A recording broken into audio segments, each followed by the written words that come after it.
Eu hoje trago um tema que fala de um daqueles grandes trabalhadores nossos, que talvez não seja tão conhecido, mas que a sua vida já nos traz muitas lições. Eurípides Barçanufo. Antes de falar de Eurípides Barçanufo, a sua sobrinha neta, Corina Novellino, em determinada ocasião resolveu escrever a biografia do seu tio. E ela foi procurar Chico Xavier para saber o que ele achava. Quando ela falou para o Chico falou: minha filha, falar de Eurípides, falar da vida de Eurípides, é quase que igual falar da vida de Jesus. E ela viu a responsabilidade que estaria. As nossas fontes são, principalmente, O Homem e a Missão, de Corina Novellino. Em verdade, Eurípides Barçanufo nasceu no Dia do Trabalho, um trabalhador nato, no ano de 1880, numa família humilde. Seu pai, Hermógenes Ernesto de Araújo, e sua mãe, Jerônima Pereira de Almeida. O pai era o seu Mojico, nome carinhoso, e a sua mãe, a Dona Meca. Família humilde, tradicionalmente católica, e Eurípides nasceu acompanhado de mais 14 irmãos, uma família grande. E eu tomei a liberdade até aqui de falar dos irmãos dele, que nós não sabemos, e os nomes são bem diferentes. A mais velha, Maria Neomísia, do Eulógio Natal. O terceiro foi Eurípides Barçanufo. A quarta, Venefrida Dermencília, Walter Said Uilon, Arísia Hermenencília, Odulfo Ardil, Eurídice Miltã, Eulice Dilan, Edalides Milan, Eride Irani, Heródoto, esse foi o único que não passou de 8 meses. Elite Irani, Romilton Wilson e Walterville Willman. Não tinha como guardar isso tudo. O que acontece? Seu Mojico foi perguntado uma vez por que ele não botava o nome na família, o sobrenome igual. Ele falou o seguinte: eu não vou botar porque de repente um deles fica famoso, vai criar embaraço para os outros. Parecia que ele estava adivinhando que o terceiro filho dele seria uma personalidade, um trabalhador que já vinha com uma bagagem espiritual e que se destacaria no campo mediúnico e no campo da educação. A família católica, e ele, Eurípides, desde novo, já foi se dedicando à igreja e acabou por, na idade maior, ser secretário da Irmandade São Vicente de Paulo. Veja a responsabilidade dele. Ele, quando jovem, assistia à missa próximo ao padre ali. Tamanha consideração que tinha. Naquela ocasião, a Bíblia não era aberta a todos, mas o padre resolveu presenteá-lo com uma Bíblia e ele já ia tomando conhecimento daquilo. Ele trazia consigo uma dúvida a respeito do Sermão da Montanha. A infância difícil. Trabalhou com o pai na loja de secos e molhados. Quando estava livre, lá perto da estação, ele carregava malas, tomava conta dos animais, e os trocados que ele pegava, ele dava para sua mãe, Dona Meca, e aquilo que podia, comprava livros também. Nós vemos nessas personalidades as proximidades. Leon Denis gostava de livros. A inteligência peculiar a todos eles, Bezerra, Leon Denis, e assim essas estrelas da constelação do Cristo que descem vão se destacando. Inteligente no passatempo de livros, depois foi estudar no Colégio Miranda, o Ardil Miranda, o dono do colégio, e ele foi se destacando naquele colégio até a idade de não poder ficar mais. Acontecendo até um fato interessante. O diretor do colégio mandou chamar seu pai e falou: olha, nosso colégio não tem mais nada para ensinar a Eurípides. E recomendou que o pai dele já começasse a se preparar para levar o menino para estudar numa capital. Seu Mojico estava uma determinada distância, foi morar no centro de Sacramento, e isso despertou mais interesse do menino pelas coisas. Próximo a onde chegavam as pessoas, próximo à ferrovia, e ele recebeu em sua casa um casal de médicos. E esse casal tinha livros, e o menino Eurípides começou a conversar com aquele senhor e mostrou livros para Eurípides, e já despertava ali nele aquele desejo de ajudar o semelhante através da medicina. Mas ele queria fazer medicina sim, porque ele tinha algo a resolver. A sua mãe, o problema de saúde da sua mãe, a dona Meca, que falaremos mais adiante. Quanto à mudança dele de escola. Concluídos os estudos, Eurípides se preparou, seu pai viajou 2 vezes ao Rio de Janeiro para que ele ingressasse na Escola de Medicina da Marinha. Na primeira vez que ele foi, Dona Meca começou a passar mal. Ela tinha desmaios, tinha visões. Quando voltou, o menino preparava a sua mala, mas na hora do embarque ele não foi, porque a mãe teve uma crise de desmaio.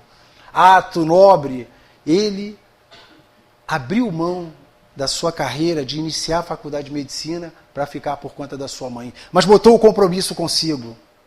Eu vou cuidar da saúde da minha mãe. E assim o fez.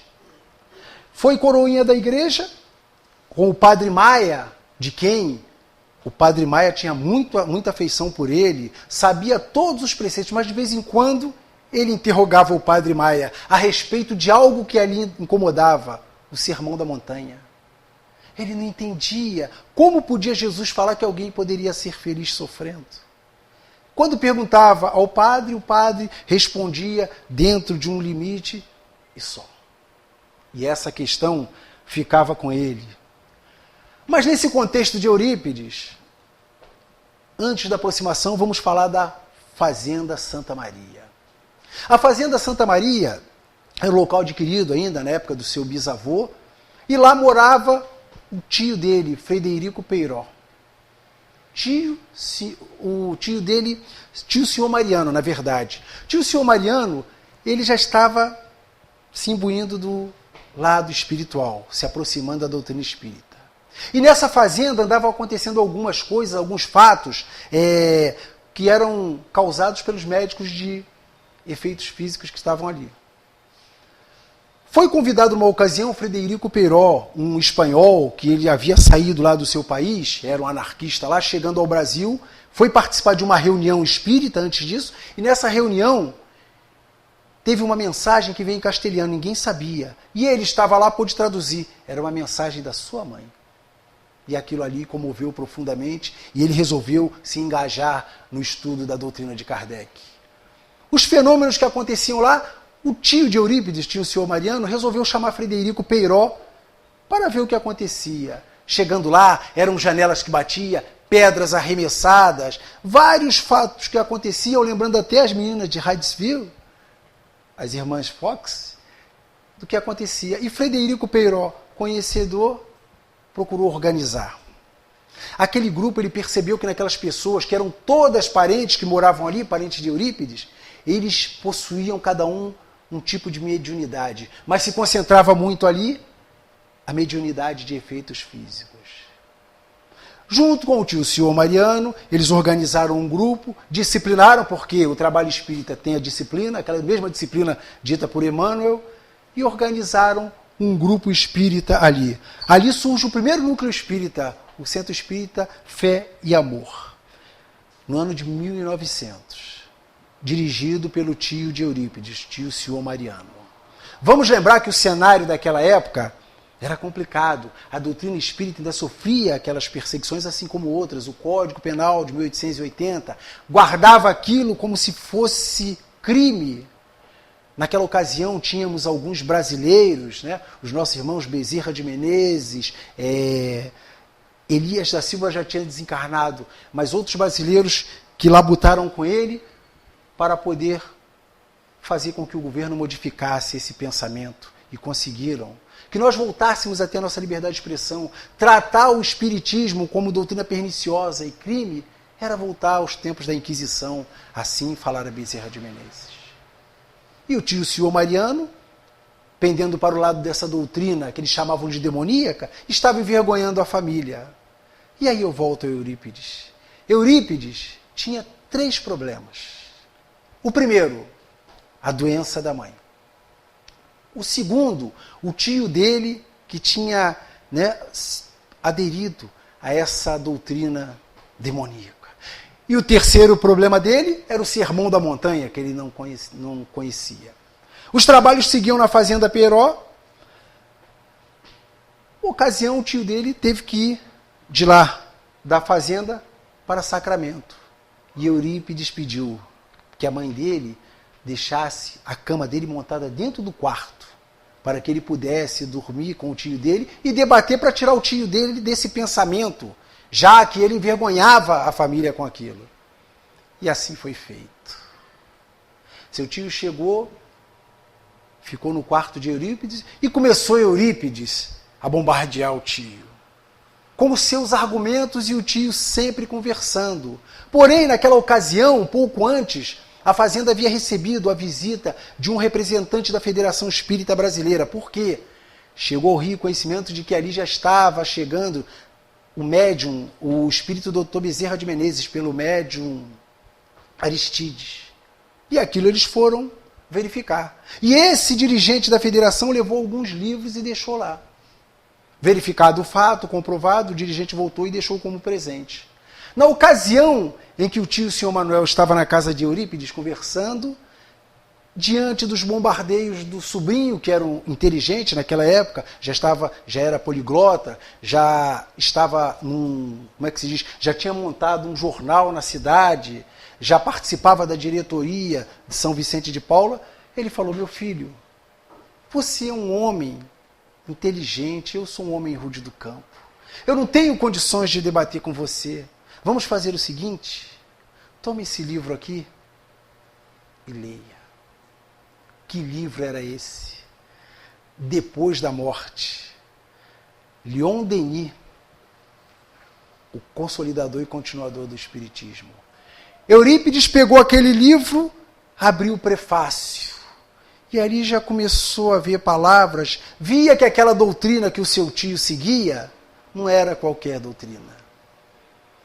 Aquelas palavras iniciais, ele já percebia algo diferente. Já começou a olhar para o seu tio diferente. O tio dormiu e Eurípides ficou aquela noite lendo o livro. O tio acordava, via, estava o jovem Eurípides lendo o livro. E ele passou a madrugada toda lendo, chegou de manhã, ele pediu para ler mais e o tio deixou. E Eurípides passou mais um dia lendo aquele livro. Ao final, ele devolveu o livro ao tio, o senhor Mariano, e falou: este livro é um monumento. A partir daquele momento, aquelas palavras de Leon Denis já começavam a modificar o espírito. Eurípides começou a aprender mais para estudar a doutrina de Kardec, e com isso ele já via diferente o catolicismo no qual ele estava ainda subordinado. O seu primeiro encontro foi esse, no quarto. E depois de alguns dias, Eurípides seguiu com seu tio para a fazenda. Era uma sexta-feira santa. Eles não avisaram que iriam para lá, os dois a cavalo, mas chegando lá era o dia de uma reunião. Como aquelas pessoas eram todas familiares, a quantidade de cadeiras que estava ali seria certa para todos que estavam, toda a comunidade estava. Mas, para surpresa, chegando na fazenda, tinham 2 lugares sobrando. Chegando o seu tio e Eurípides. E eles se acomodaram. Eurípides foi convidado para participar daquela reunião. Tio senhor Mariano abre a reunião com uma prece ressentida, uma prece elevada. Eurípides observa aquilo com muita atenção. Depois daquela reunião, eles partem para os trabalhos mediúnicos. E Eurípides, no pensamento, coloca: se é verdade que existe, nesse espiritismo, após a morte existe vida, eu quero que João Evangelista se manifeste aqui. Isso em pensamento. E ele gostaria que se manifestasse através de Aristides. Por quê? Aristides era conhecido dele, era uma pessoa que dizia que não sabia nem fazer um círculo com uma garrafa. A cultura dele era reduzida. E aí ele confiaria. Não demorando muito tempo, atendida aquela vibração, Aristides se levanta e começa a discorrer sobre o Sermão da Montanha. Palavras que caíam como bátegas luminíferas em cima de Eurípides, levando a emoção. Ele jamais teria ouvido alguém falar tão bem e tão esclarecedor sobre o Sermão da Montanha. Passado aquele momento, vem, através do seu tio, senhor Mariano da Mediunidade, uma outra entidade veneranda, Dr. Bezerra de Menezes. Dr. Bezerra lhe saúda pela presença, explica o motivo dele estar ali, fala rapidamente sobre a homeopatia. Mas, na humildade do médico dos pobres, ele diz que iria se retirar porque tinha uma entidade de uma envergadura muito maior ali que precisava falar com Eurípides. São Vicente de Paulo. Este se dirige a Eurípides e fala que eles foram conhecidos em outra encarnação na França. Fala do trabalho que eles deveriam desenvolver, que Eurípides já trabalhava com ele na igreja São Vicente de Paulo, mas que ele deveria se desligar da igreja porque o trabalho dele, que estaria começando ali, seria muito mais voltado para a caridade, o propósito. Que lhe daria respaldo ao trabalho. Depois daquelas mensagens, os trabalhos seguiram e Eurípides ali já estava com seus alicerces totalmente minados pela doutrina perniciosa, até então ele sabia. Olhava para o seu tio, senhor Mariano, e pedia perdão. Por quê? Por ele ter duvidado, debochado daquilo. Terminada aquela reunião onde vieram revelações e fora colocado a Eurípides todo o seu potencial mediúnico, que ele desenvolveria, vidência, psicofonia e a maior de todas, né, a bicorporeidade.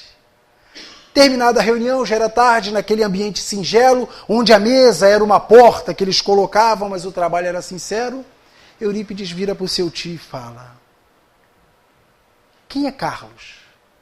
E o tio, o senhor Mariano, diz para ele: Carlos? Carlos é um leproso que tem aqui, ele vive isolado numa casinha aqui na mata, a família fica distante dele, isolado, eu preciso ver o Carlos. Aí o tio dele fala: mas essa hora da madrugada? Não temos condições, meu filho, é perigoso o caminho, tem os animais além das dificuldades. Eu preciso ver o Carlos agora. E o tio ponderou ainda, ele falou: se nós estamos em nome de Deus, Deus irá nos proteger. Eu preciso ir lá ver o nosso irmão. E assim saíram para ver o Carlos. Chegando lá, esse nosso irmão estava numa penúria. Estava há 2, 3 dias sem beber e sem comer. Eurípides, ao chegar, saúda o irmão com palavras, dá-lhe um abraço, oferece-lhe alimento, água. E ao final, ao se despedir, dá-lhe um beijo na testa. Aí eu pergunto: quem faria algo desse tipo com um leproso? Naquele instante, seu tio, o senhor Mariano, percebeu que ele estava diante de um missionário, como lhe fora anunciado. Essa é conhecida como a primeira cura de Eurípides, que foi o leproso Carlos. Eurípides, depois de algum tempo, retorna a Sacramento e lá ele vai à igreja para se desligar dos trabalhos da Sociedade São Vicente de Paulo, que ele estava aderindo a outra, e publicamente ele aderiu à nova doutrina. Mas São Vicente de Paulo avisou que ele sofreria perseguições, portas seriam fechadas, e ele já se preparava para aquilo. Nessa ocasião, cabe lembrar que Eurípides já tinha fundado o Liceu Sacramentano, com um grupo de amigos. Era um colégio que ele já estava dando as matérias, porque ele já era poliglota, já tinha um conhecimento, só que algumas pessoas não aceitavam aquilo. Mas São Vicente de Paulo falou que ele iria passar as dificuldades. Assim como ele fundaria também uma farmácia homeopática para ajudar as pessoas. Dificuldades no colégio. O êxodo, os alunos saindo, os pais não aceitavam. O colégio foi perdendo os seus alunos. Aquilo entristecera Eurípides, mas ele não abriu mão. Ele, sendo missionário, ele teria que continuar no trabalho com Jesus. Não teria como ele modificar, estava traçado. Mais adiante, ele se dá com outra pendência que ele tinha que tirar. A sua mãe, Dona Meca. Ela sofria os desmaios E Eurípides começou a estudar a doutrina espírita e foi se aproximando da cura. O que acontecia? A dona Meca, ela não podia nem assistir à missa. Ela tinha que ficar em casa, porque lá ela tinha as visões e esses demais prejudicavam. Eurípides ainda tinha isso com ele. Eu tenho que curar a minha mãe. Vendo o Liceu abandonado pelos professores, pelos alunos, aquilo entristecia muito. Ele estava perdendo as forças, mas a espiritualidade maior providenciaria com que ele não perdesse o foco, que a superioridade da espiritualidade amiga estaria sempre com ele. Diante das dificuldades, apareceram-lhe entidades que o reforçavam, muitas em sono, e ele, nas suas potencialidades mediúnicas, iria obter a resposta disso. Um fato interessante que aconteceu com Eurípides. Uma vez ele se desprendeu e foi se elevando, e não conseguia mais aquilo, deixou o corpo e foi. Chegando numa determinada localidade, ele viu uma paisagem e ele se deparou com uma figura de um homem. E ele começou a identificar quem era aquela figura. Era Jesus. E ele percebera que aquela figura estava com lágrimas nos olhos. Jesus estava chorando. E ele resolveu interrogar o mestre. Por que chora, mestre? E Jesus não respondeu de primeira. E ele insistiu. Chora pelos descrentes da terra? Aí Jesus levanta o rosto e com a serenidade vira para ele: não, meu filho, não choro pelos descrentes da terra, porque esses merecem o nosso amor. Choro por aqueles que conhecem o meu evangelho e não aplicam. Depois desse encontro com Jesus, Eurípides retorna ao seu plano material e dali firma em pensamento um compromisso que jamais ele abandonaria a caridade, que até o final da sua vida ele ajudaria o semelhante. E foi bem isso que ele passou a fazer. Quanto à fundação do Colégio Allan Kardec, viria depois de uma manifestação. Passada toda aquela turbulência, aquela dificuldade, Eurípides havia se desfeito do Liceu Sacramentano, mas alguns pais de aluno pediram que ele retornasse ao colégio, porque a qualidade do ensino era boa. E ele arrumou um outro local, montou o colégio, botou Novo Liceu Sacramentano. Porém, ele foi firme nos propósitos. Ali aplicaria o estudo do Espiritismo. Diante dessa colocação, alguns pais de alunos resolveram tirar, não aceitavam aquilo. O liceu seria fechado. Eurípides cai num desespero, em prantos.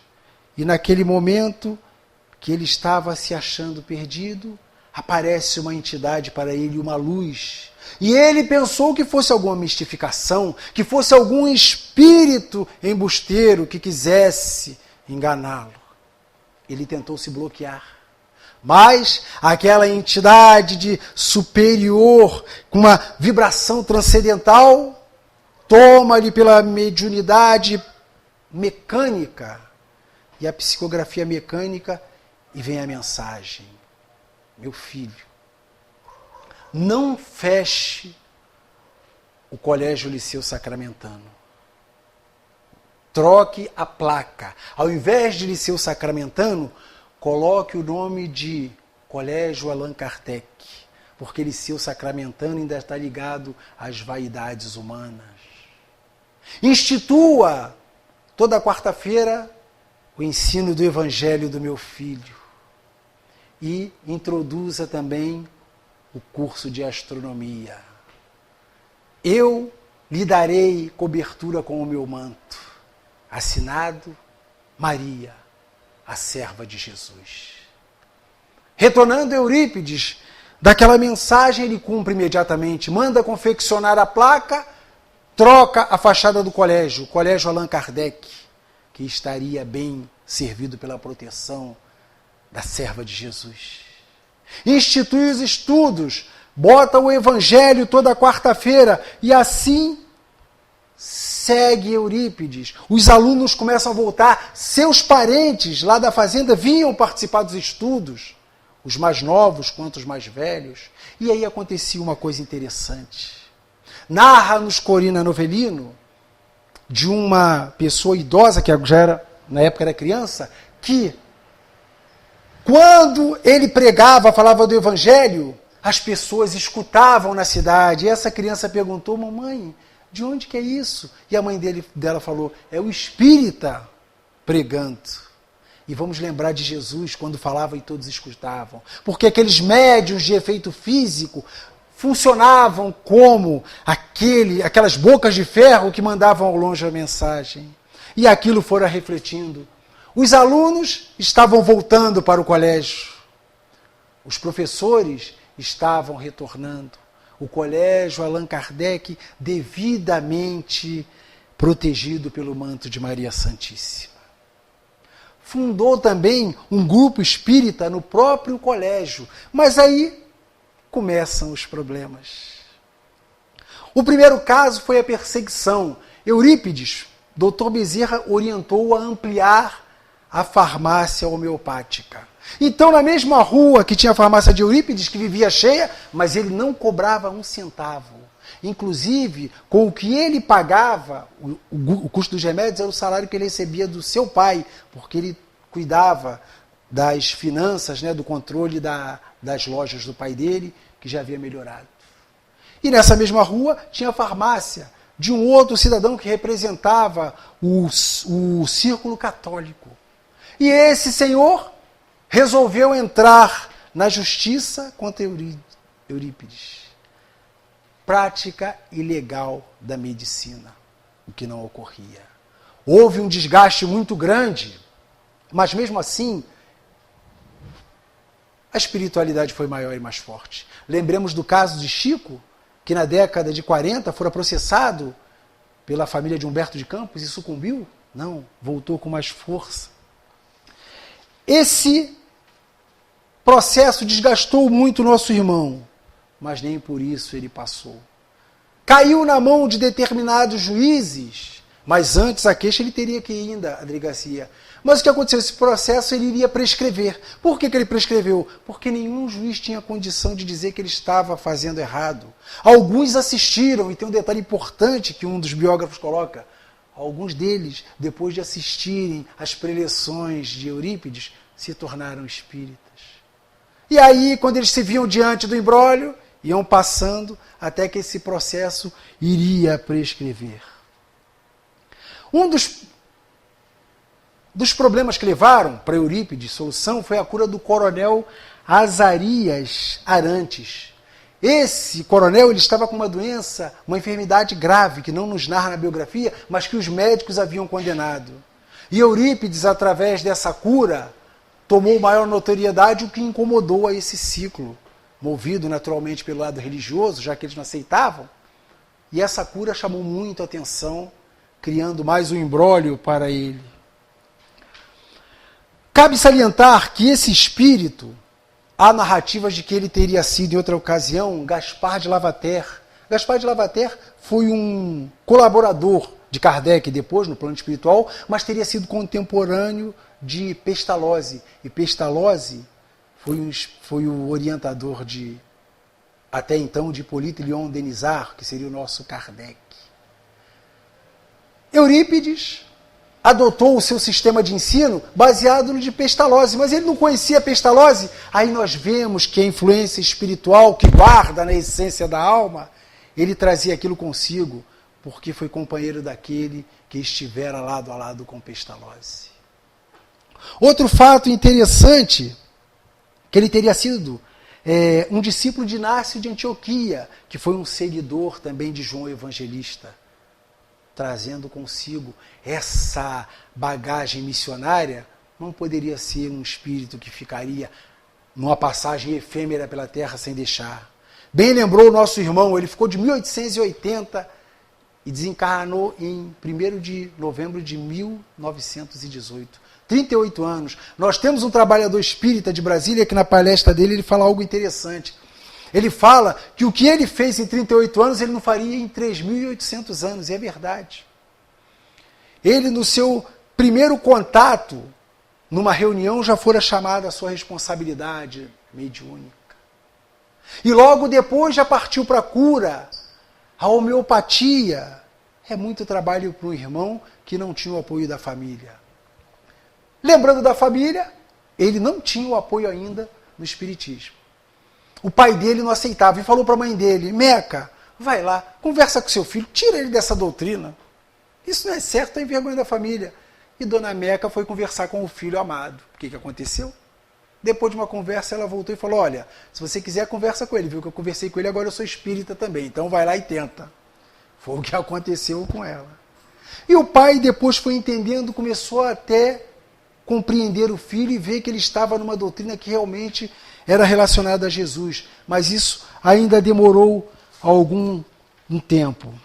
Após esse encontro com Jesus, teve um fato interessante também. No dia do depoimento, vejam como as entidades venerandas nos apoiam. Eurípides seguia no caminho para prestar o depoimento e percebeu, lá na cumeira do colégio Allan Kardec, a presença de Ismael. Aquele mesmo Ismael narrado em Brasil, coração do mundo, pátria do Evangelho, com a sua espada embainhada e dizendo: vá com fé que aqui nós estaremos para te proteger. Em cima da farmácia homeopática, Dr. Bezerra de Menezes lhe dava o sustento necessário. Tenha fé, meu filho. E a presença do Mestre Jesus, sob o sacramento que ele dizia: estamos com você. Vai e tem fé. Eurípides, naquele momento, se dizia: eu não mereço tudo isso. Eu sou muito pequeno. Eu não mereço tamanha dedicação desses nossos irmãos. E foi até lá, prestou seu depoimento. Essa sentença, ou melhor, esse processo, ele seria sepultado com festa na cidade, 2 anos depois. Mas está bom por aí? Não. A vida dos nossos missionários ela é feita de escolhas, dificuldades. Assim, um espírito falou para Kardec que ele teria dificuldade, e não foi diferente.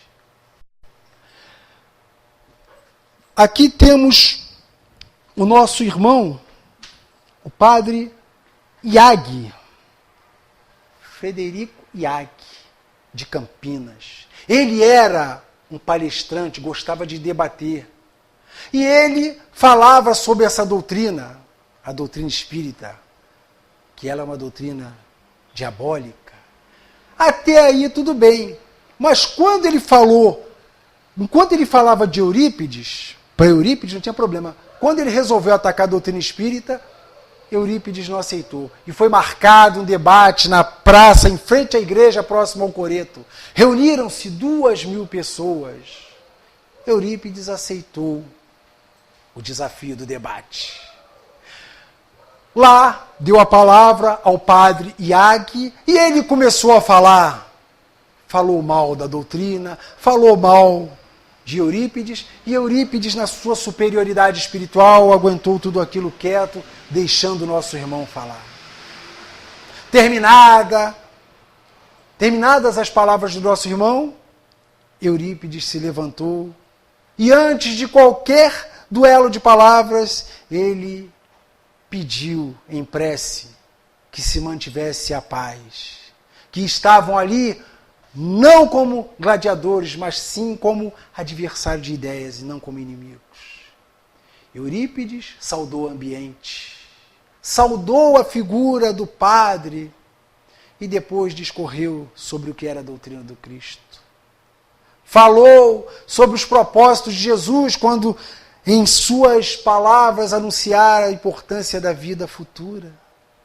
Trouxera a Eurípides os benefícios que aquela doutrina consoladora poderia fazer a todos. Colocara que em momento algum ele cobrava, mas que praticava a caridade ensinada por Jesus. Ao final, a multidão, ainda comovida pelas palavras, deu como vencedor daquele debate Eurípides. Carregando no colo a multidão, comemorava. O padre Iag entendeu ali a sua derrota. aceitando aquilo. E Eurípides, na sua cidade, festejava com a população que entendia o bem que ele estava fazendo a todos aqueles que estavam junto com ele. Casos interessantes de Eurípides. A mediunidade, bicorporeidade. Na sala de aula, os alunos sabiam que ele, às vezes, estava dando aula e adormecia. E os alunos já diziam, ó, professor Eurípides já saiu. E era assim mesmo. E eles respeitavam aquilo em silêncio. Um dos fatos interessantes que aconteceu foi Eurípides saiu para assistir a um parto. Foi lá e eles esperaram. Quando ele voltou, ele narrou o que tinha acontecido, explicou que ele tinha ido atender a uma senhora que estava com dificuldade no parto, mas que o marido dela estava vindo ali para chamá-lo. E falou, ó, ele vai estar deixando o cavalo, ele vai subir as escadas, quando ele bater aqui na porta e entrar, vocês fiquem de pé e cumprimentem, com toda a educação. Enquanto ele falava, aconteceu que esse senhor chegou, ele, doutor Eurípides, por favor, me ajuda. A minha esposa está com dificuldades lá no parto. Eu preciso da sua ajuda para que meu filho venha ao mundo. E ele falou, não, mas eu já estive lá, ela está bem, a criança nasceu bem. Como pode, doutor Eurípides? Eu vim, a cavalgada rápida, como poderia o senhor ter passado por mim? Não tem como. Ela está bem, mas vamos fazer o seguinte, sendo uma pessoa boa, ele resolveu, então eu vou lhe acompanhar até lá. Foram a cavalo até lá. Chegando lá, a mulher daquele senhor estava com a criança no colo, quando viu Eurípides e falou, seu Eurípides, não precisava ter voltado aqui, o senhor não viu que nós estávamos bem? O senhor saiu daqui e deixou a gente bem? Por que o senhor voltou? Não precisava. O marido dela não entendeu nada. Mas Eurípides tinha essa capacidade de ir lá e se materializar e prestar socorro. Outra oportunidade, ele pegou seus alunos, levou para uma instrução próximo ao rio Borá. Chegando lá, ele falava da natureza, explicava do espaço e pegou uma pedra, mandou que os alunos escrevessem na pedra alguma coisa ou nome. Pegou aquela pedra e mandou que arremessassem dentro do rio. E aquilo ficou. Os alunos ficaram pensando o que poderia acontecer com aquilo. Eles simplesmente arremessar a pedra dentro do rio. E quando eles voltaram para o liceu, para o Colégio Allan Kardec, estava a pedra em cima da mesa.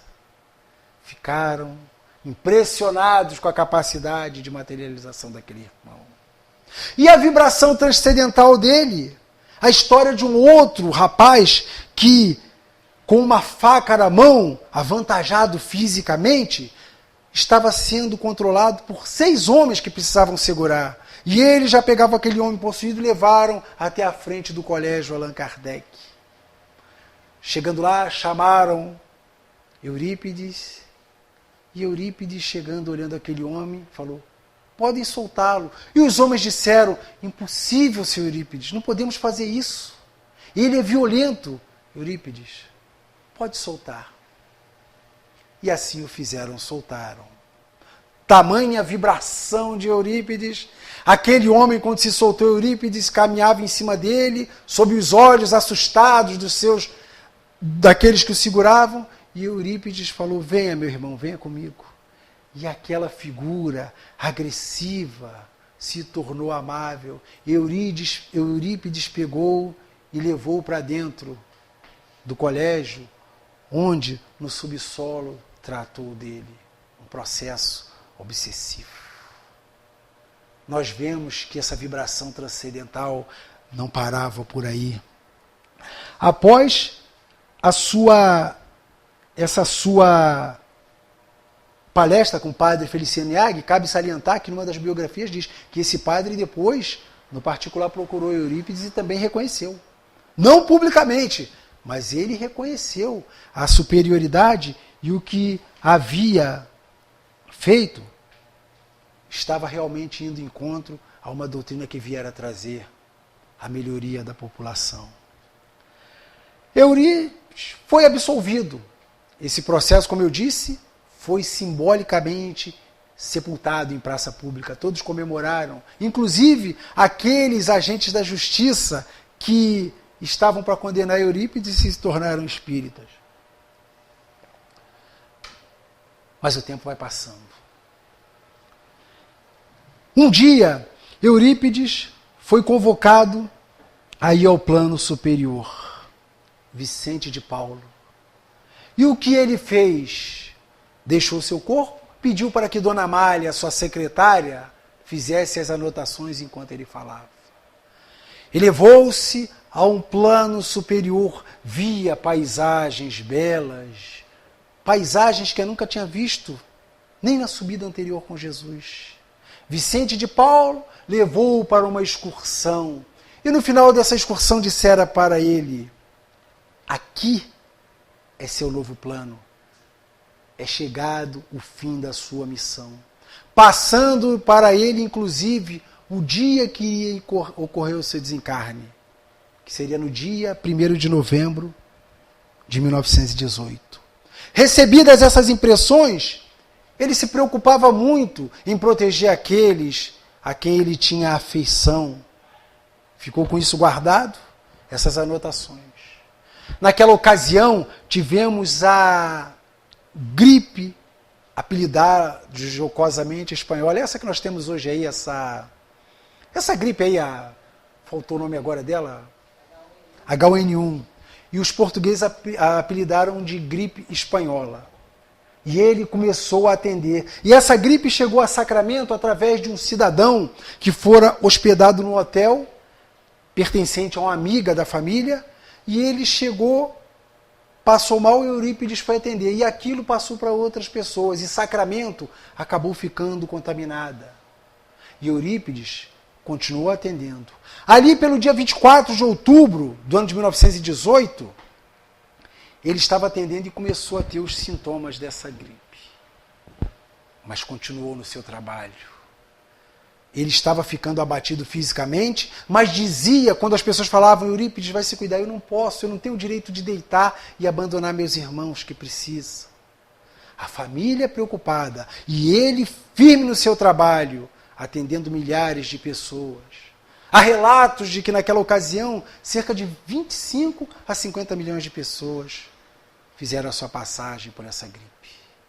Eurípides preparava os remédios e entregava. E continuando o seu trabalho. Lembrando de um outro caso na sua persistência do remédio, interessante da sua mediunidade, antes de concluir, ele, enquanto trabalhava com as suas duas irmãs, uma daqueles nomes difíceis, que era a Eunice e a Elite. Elas trabalhavam na farmácia e Eurípides aqui. Quando elas cometiam algum erro numa troca de remédios, ele falava: Elite, verifique esse remédio, você está colocando ele no lugar errado, a embalagem é errada. Era assim que ele agia. A espiritualidade sempre vigilante.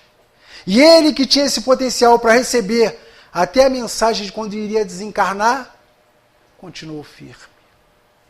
Chegado ali, no dia anterior, no dia 31 de outubro, mais uma vez ele foi avisado por uma entidade. E já avisaram até o horário, no dia 1º de novembro. Através de sua mãe, Dona Meca, que preocupada com o filho, falou: meu filho, para agora, vai deitar. E ele se deitou para o repouso, do qual o seu envoltório carnal não se levantou mais.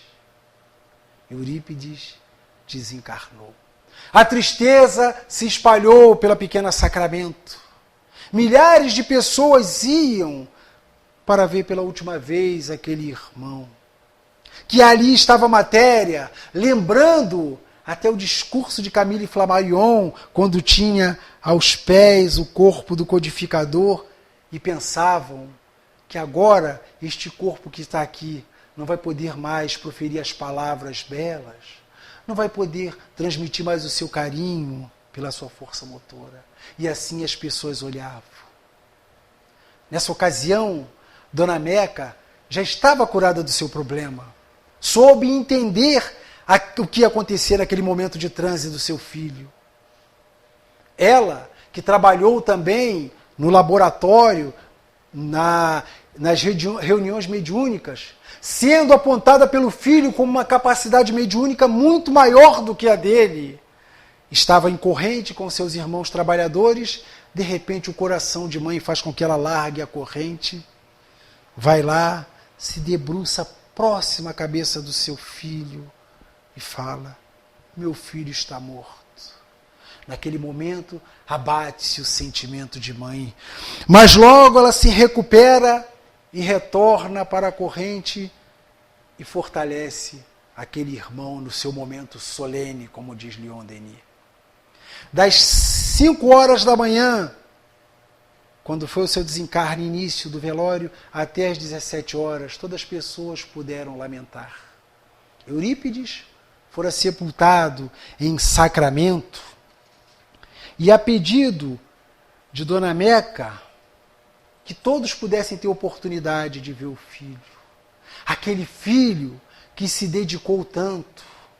Cabendo a bravura dessa mulher, porque relatos, ela perdeu vários filhos, eu contei por alto pelo menos uns 7. Dona Meca viveu de 1859 a 1952, são 93 anos. O seu marido viveu de 1856 a 1924. Então vejam, nessa trajetória, seu Mojico ele foi poupado, mas a mãe não. A mãe seguiu sepultando seus filhos e tendo força. Relata a espiritualidade superior, que o que deu força a Dona Meca foi justamente ela ter abraçado a doutrina que seu filho lhe trouxera. Relatos após a partida de Eurípides, no desencarne de um dos outros filhos dela, se não me trai a memória aqui, teria sido Walter Cides Ilon. Dona Meca estava em casa e ela chorava muito. Chorava quando um dos irmãos, o mais novo, provavelmente o Hamilton Wilson, perguntou a ela: mamãe, eu percebo que a senhora chora muito aqui pelo nosso irmão Walter Cides.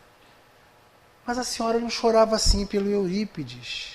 Por acaso a senhora não gostava do nosso irmão Eurípides?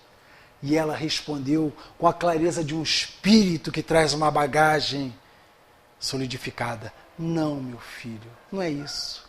É que eu sei que o Eurípides não precisava de choro. Mas esse seu irmão não, esse precisa. Meu filho Eurípides já estava numa outra dimensão de adiantamento espiritual. Diante dessas palavras, mostrava o quanto Dona Meca já estava conformada e sabedora da sua responsabilidade. Períodos passados, o Lar de Eurípides, fundado em 1950. Esse Lar de Eurípides tem algo muito importante que aconteceu. Não trouxe o teor o nosso irmão Chico Xavier.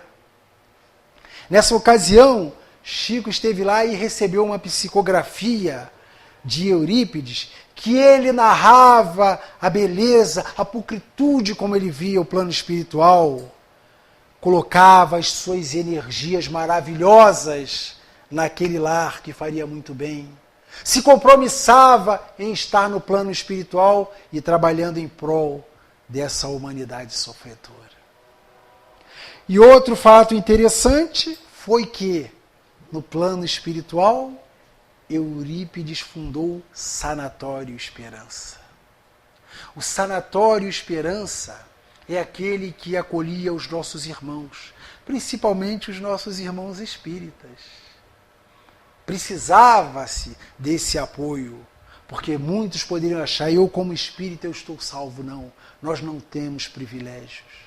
E muitos dentre nós, se não todos, provavelmente passaremos ainda por isso, porque nós temos as nossas imperfeições plenamente reconhecidas e cabíveis com o nosso atual estágio de evolução.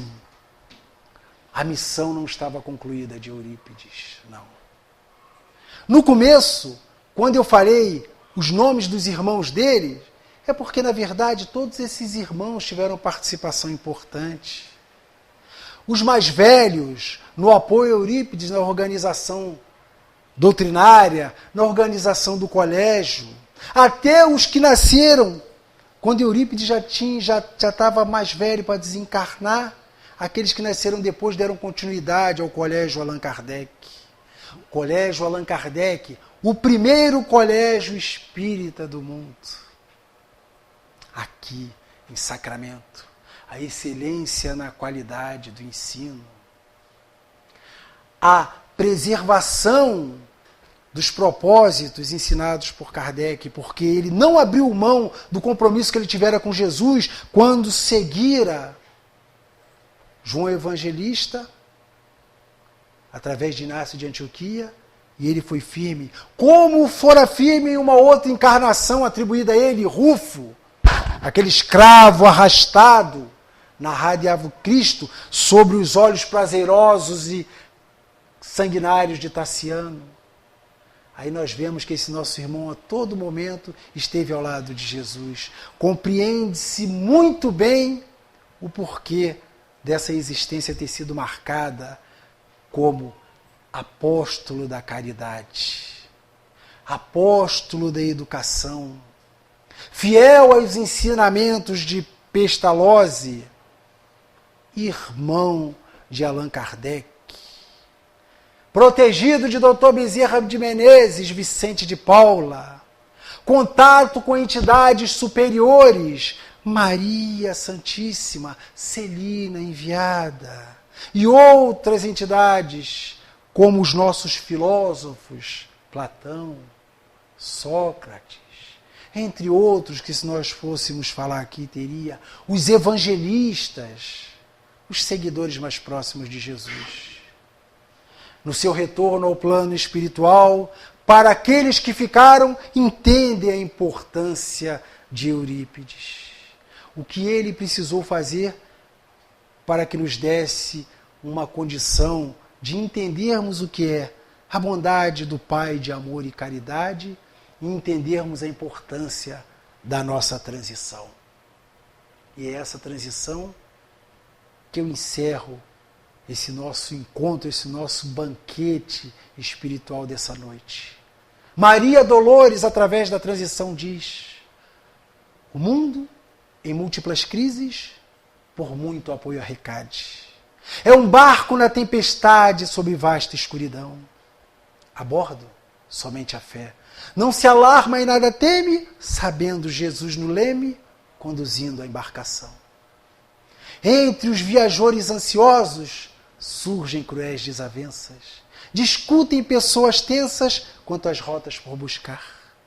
Amigo ferem amigos, ignoram-se os parentes, todos parecem doentes, sem coragem de esperar. Coriscos, sinistras luzes, rasgam a hora sombria, ruge em torno a ventania, fazem-se os homens pigmeus. Não há quem pense nos outros.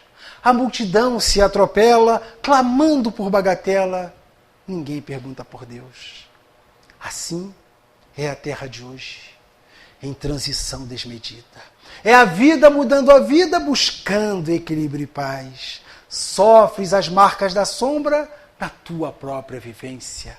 Usa a luz da paciência, com essa luz vencerás. Maria Dolores nos deixa essa mensagem. Aqui eu deixo o meu agradecimento a Jesus, a Kardec, a Eurípides e todos aqueles trabalhadores que um dia se debruçaram sobre o Evangelho de Jesus e vieram consolidar para nós o nosso prometido Consolador. Obrigado, Jesus. Obrigado a todos aqueles, ao nosso irmão Dom Pedro II, com seu exemplo de cidadania, de amor pela pátria e principalmente de amor ao semelhante, que não tem nada de fabuloso, é um espírito de uma envergadura também exemplar.